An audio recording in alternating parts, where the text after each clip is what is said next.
Hi, it's time for today's team meeting. Today, I'm going to talk about how to protect your peace. So I'm going to give you 5 tips that you can use at work and 5 tips that you can use at home. Use them both, throw them in the trash. Give me more suggestions on what you do to protect your peace. But take action on something to protect your peace. We talk about how to take care of ourselves and love ourselves on Friday. So that's what we're doing. So let me give you an update on what's going on here. I'm in Phoenix, so look at the weather. It's cloudy, but still gorgeous. But it'll be hot in a couple months. I won't be able to say that or wear jackets like this. So this jacket I bought last year, it's real cute. It's suede-y. It's too tight, probably because it was put in the wash. Not by me, because it still had the tags on it when it got to me. COVID made it tight. I don't care, I'm still wearing it. I'm sorry, we're shaking here with the camera. All right, what else is going on? I'm looking at my notes. There are some things I wanted to make sure I talked about. Oh yeah, Kraft is coming up with pink macaroni and cheese. And that's for Valentine's Day. So if you want to pick that up, Google it. Kraft pink macaroni and cheese. It sounds yummy. Okay, sports, because I want to hit all the bases, right? As many bases as I can for everybody out there. Blake Griffin, NBA player, Detroit Pistons. Are you surprised that I know that? He plays for Detroit. He used to play for the Lakers. So the joke on Twitter is that he always plays really well, and he plays really well when he's playing against the Lakers. So he had a really good game. He was playing against LeBron. He had 23 points. They beat the Lakers pretty bad. And so the joke is he can play really well when it comes to his ex team. But doesn't that remind you of how you're like out and about, or you run into your ex on social media and you feel good about yourself? You're like wearing an outfit that you love, or you've just done something that's amazing. And so you're happy to run into them because you're happy to show them how you're doing. So I kind of feel like that. No? Is that a dumb analogy? No. All right, moving on. There's another sports analogy I have, because why not?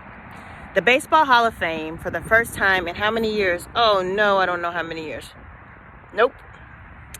The Baseball Hall of Fame didn't nominate anyone from the Major League Baseball. Any of the GOATs, greatest of all times. None of them got nominated. I thought that was interesting. I think you stay on the list and you stay eligible, and then each year you figure out if you rise to the top and people vote for you, you get enough votes, like 200 plus votes. Who's voting? I don't know.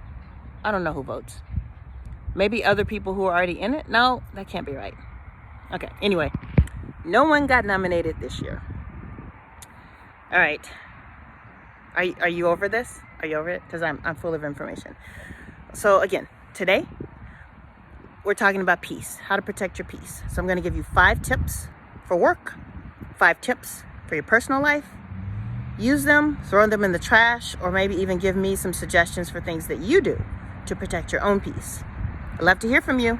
So in the comments, tell me, what do you do to protect your peace in COVID? Maybe we can learn from each other. So to transition there, I'll just tell a funny story about myself. I'm not really good with small talk. So once, I don't know why I remembered this, but I was in Canada for work. Toronto? Yeah. Toronto. Great city. And I was in a cab. This was my first time, I think, in Canada at the time. So I didn't understand how the money was different and how to tip. And so I was nervous in the cab. And so I was talking too much to the cab driver. And so I just transitioned to asking him, what are you going to do after work? And I realized, because of his actions after that was probably not a really wise thing to ask, because he assumed that I was wanting to do something with him after work. So he gave me his card, and he kept explaining to me how to reach him. After I gave him the tip, he explained me how the money worked.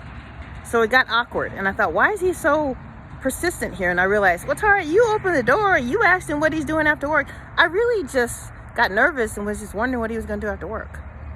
But his after work, it was nighttime. So what are you really doing, Tara?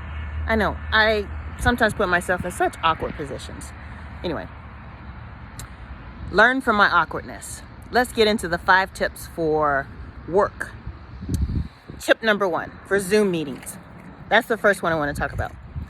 If you're working at home and you're doing Zoom meetings, let me give you a suggestion on how to protect your peace. And a colleague of mine actually did this with some success. I'm not saying it's going to be absolute success. And that is to block your calendar so that you aren't available every hour and someone can book you for meetings and you end up with 8 hours straight meetings without a break in between. That's not humane, guys. So look at your calendar. Take 15 minutes off every couple hours and block it so no one can expect you to dial into a meeting that they're setting up because they're only focused on what they need. They don't know that you've already been in other meetings. And if your calendar is free, your calendar is free. You take control of that and book yourself like a 30-minute break to think about the meetings you've had. Plan for the meetings you're about to go into. It makes you more effective.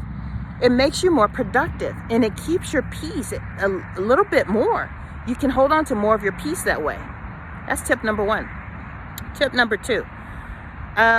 This is not really work related, but it can be. You got to protect who you're listening to. If people in the meetings, people and your colleagues, people in your circle are full of negativity, just because it's very easy to do that, COVID or non-COVID, you're going to have to withdraw yourself from conversations that don't feed your peace. And if everyone wants to complain and no one wants to come up with solutions in your circle of people, it's your responsibility to take control of that. So I know this could also be personal. So other examples would be social media. You don't have to block everybody that's negative or toxic, but you can certainly unfollow them. If it's going to protect your peace, you still want to preserve the relationship, click unfollow on Facebook. Don't follow their stories on Instagram.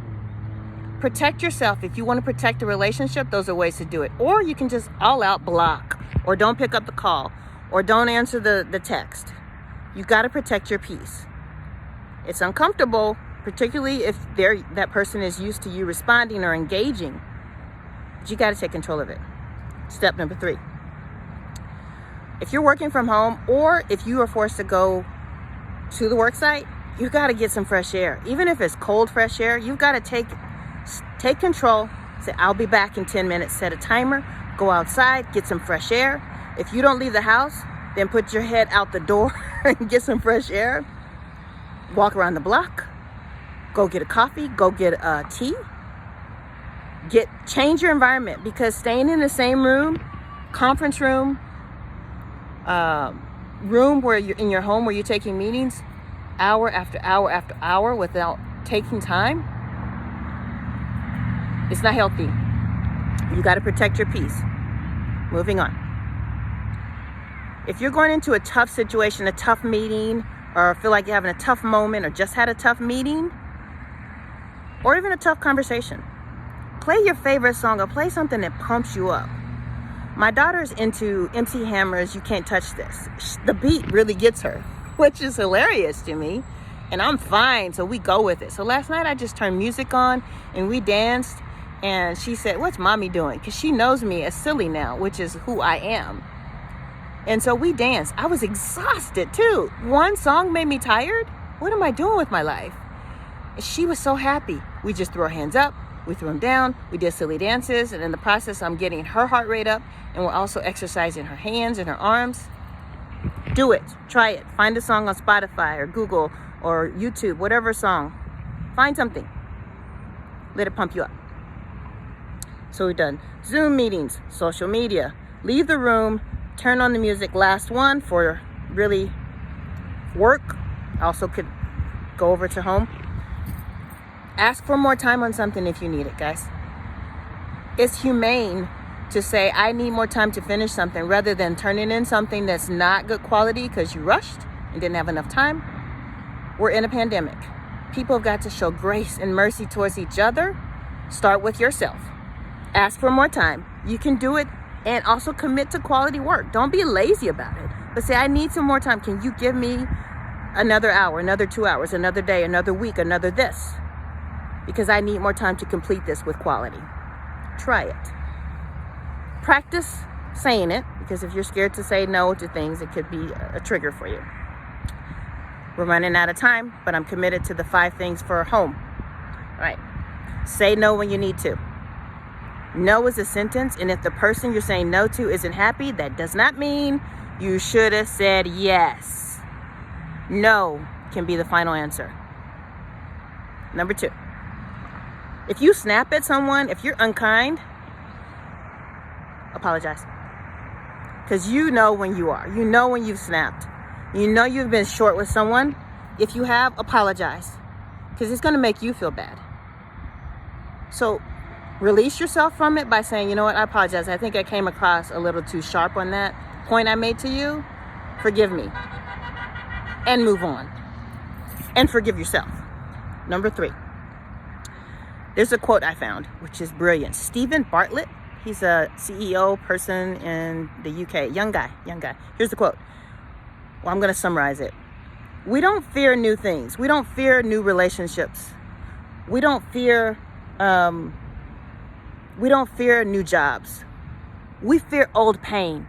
So I'm going to need you to be tender with yourself. If there are things that you're afraid to do, or things that are torturing you right now, it could be that you're remembering old pain. And one of the triggers could be from this pandemic, a memory of being out of control, a memory of being disappointed and not getting what you want. So I'm going to need you to be nice to yourself, because this pandemic could be triggering all kinds of old pain for you. It's real. Moving on. 1, 2, 3. 2 more. Laughter. Protect your peace by finding a way to laugh. It's easy for me. I live with a 2-year-old. And I also love to laugh. So I'm going to find a way to laugh, even if it's just me laughing in the middle of the night to myself, with myself, at myself. Go to YouTube. Go to Instagram. They have so many funny memes. Reach out to me. If you love memes, you want somebody to make you laugh or help you laugh or laugh with, I'm your girl. I'm laughing all day long. At myself, at situations, at life, at tight jackets that I pretend like someone else washed when it's really just my girth. Number 5. Stop being so judgmental on yourself. Thinking you should be so much further along because of the pandemic time you've had. More time to yourself. More time because you're not going out into the world as much. Stop being hard on yourself. Protect your peace by being kind to yourself. You've got to start there. Start with kindness. You being kind to you. Okay? Let's summarize the tips for yourself. Say no. If you snapped at somebody, if you came in a little hot on a conversation and you need to cool down, apologize.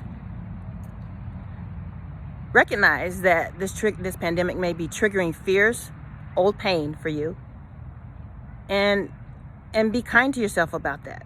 You may be angry and scared for reasons that you can't pinpoint, but it could be from old pain, and this pandemic could really be shedding a light on it. 4, laugh, LOLs. 5, stop being hard on yourself. We got 5 things for work, 5 things for home. Combine them, use them, add more. Tell me what you're doing. Let's grow together. Let's laugh together. Let's learn together. These team meetings are for you to have tips and ways to know that you're not alone, and that there are ways to move through whatever pain you're experiencing, whatever tough challenges you're experiencing. That's why we do this. Have a good weekend. Thanks for joining today's team meeting, and I'll come at you again on Monday. Be well and be kind to yourself. All right, talk to you soon.